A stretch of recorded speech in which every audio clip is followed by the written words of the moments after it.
mind is found. Science meets the soul tonight, shining truth in a brand new light.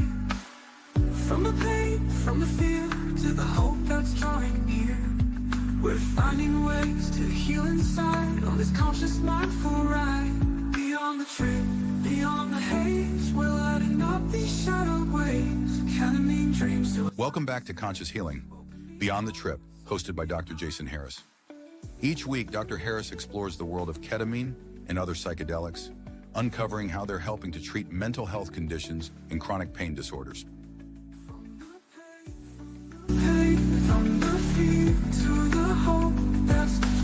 Welcome back to Conscious Healing Beyond the Trip. I'm Dr. Jason Harris, an emergency medicine physician with a passion for exploring the therapeutic potentials of ketamine and other psychedelics. In this podcast, we dive deep into the medical, psychological, and transformative aspects of these treatments. Whether you're a seasoned practitioner or simply curious about alternative healing methods, join me as we uncover insights and stories that go beyond the ordinary.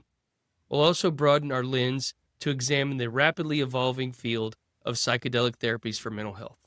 Today, we're taking a deeper look at a topic that is generating significant interest in psychiatric and psychedelic circles: the use of ketamine for post-traumatic stress disorder, or PTSD.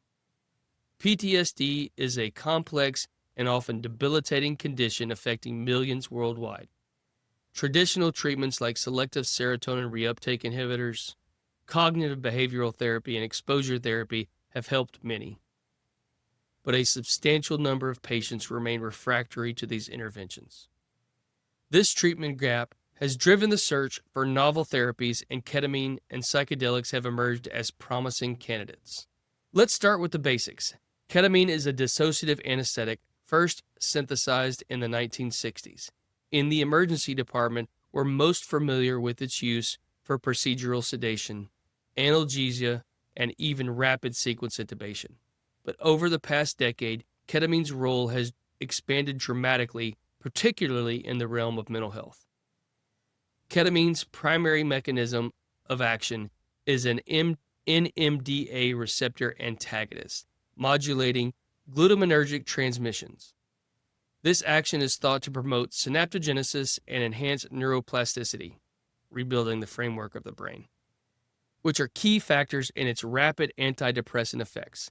Unlike traditional antidepressants, which may take weeks to show benefit, ketamine can produce symptom relief within hours. So how does this translate to PTSD? Several studies have demonstrated that ketamine, administered intravenously at sub-anesthetic doses, typically 0.5 milligrams per kilogram over 40 minutes, can rapidly reduce symptoms of depression and suicidality. More recently, randomized controlled trials have begun to explore its efficacy specifically for PTSD. A 2021 meta-analysis in the American Journal of Psychiatry pooled data from several small randomized controlled trials and found that ketamine infusions led to significant reductions in PTSD symptom severity compared to placebo, with effects lasting up to 2 weeks post-infusion. Notably, some patients experienced meaningful improvements just after a single dose. However, the response is not universal. About 30 to 40% of patients may not respond, and the durability of benefit remains a concern. Most studies have focused on short-term outcomes and the optimal dosing schedule, whether single or repeated infusions remain under investigation. Let's talk about safety and side effects.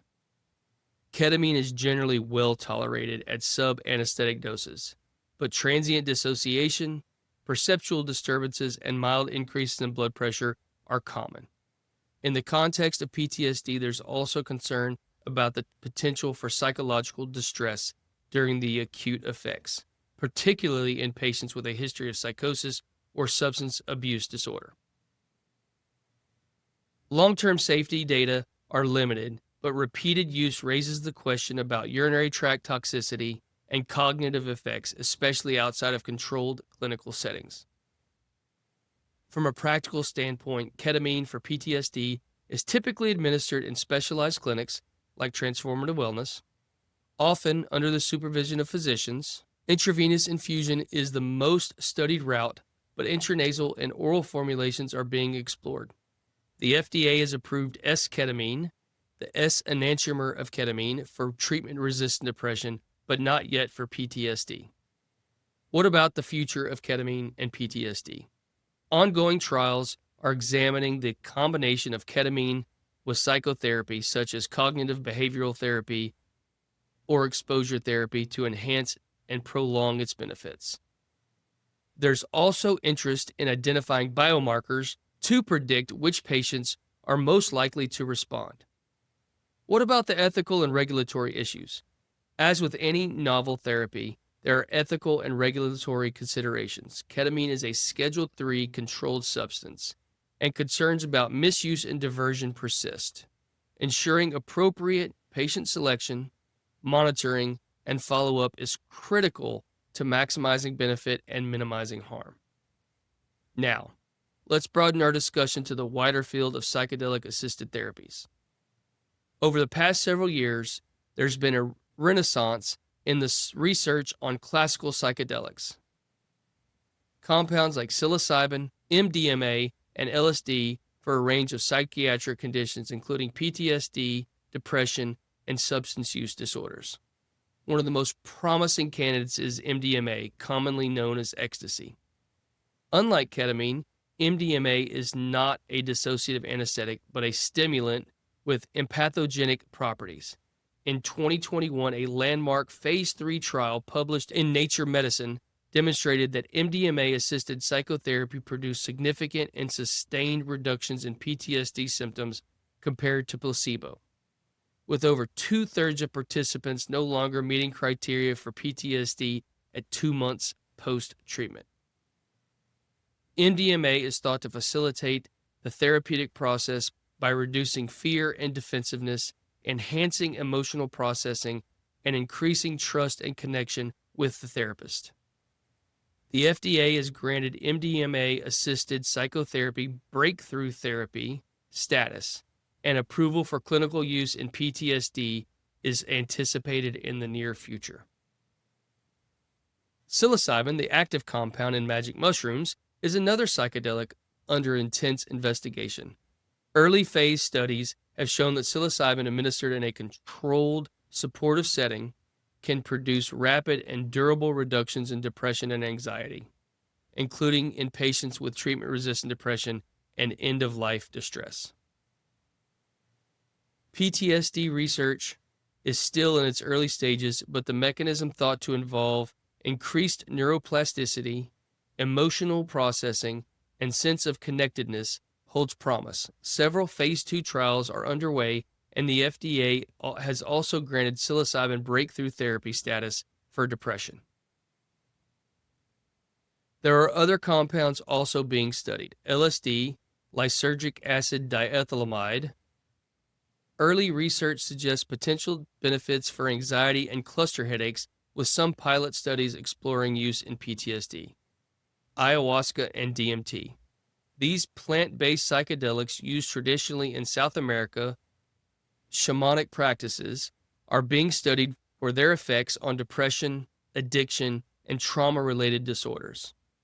Ibogaine, derived from the African shrub Tabernaceae ibogaine. Ibogaine is being investigated primarily for opioid use disorder, but there is emerging interest in its potential for trauma-related conditions. While the safety profile of these compounds is generally favorable in controlled settings, they are not without risks. Adverse effects can include acute anxiety, transient psychosis, and rarely cardiovascular complications. The importance of set and setting and integration therapy cannot be overstated. Psychedelic experiences can be profound, and proper preparation and follow-up are essential for maximizing benefit and minimizing harm. The next decade is likely to see a dramatic expansion in the use of psychedelic-assisted therapies for mental health. As more data emerges, we'll gain a clearer understanding of which patients are most likely to benefit, how best to integrate these treatments with existing modalities, and how to ensure safety and accessibility.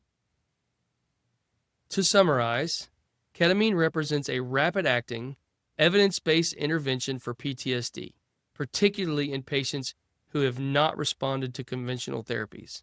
Meanwhile, the field of psychedelic medicine is advancing at an unprecedented pace, with MDMA and psilocybin leading the way as potential game changers for PTSD and other health conditions. Now, for a quick update on psychedelics in the news. The dark side of the shroom boom. Recent coverage by Business Insider delves into the ethical issues and misconduct within the booming psychedelic therapy industry. A particular focus is on the East Institute, an Atlanta-based psilocybin therapy where multiple allegations of sexual abuse and unethical behavior have surfaced. The article highlights the lack of proper training and oversight in the rush to capitalize on psychedelics, which raises significant safety concern for patients seeking alternative mental health treatments. You can read more on Business Insider, and the link will be posted below.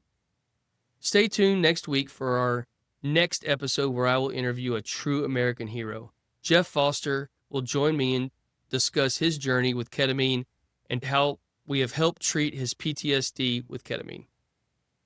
This podcast is not medical advice. It's a conversation, one that's evolving.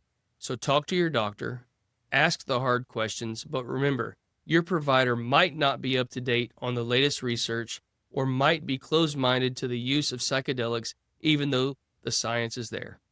Stay skeptical, but stay open-minded because sometimes the most important healing paths are the ones we nearly forgot. Thanks for joining me on Conscious Healing Beyond the Trip. I'm Dr. Jason Harris. Until next time, stay curious.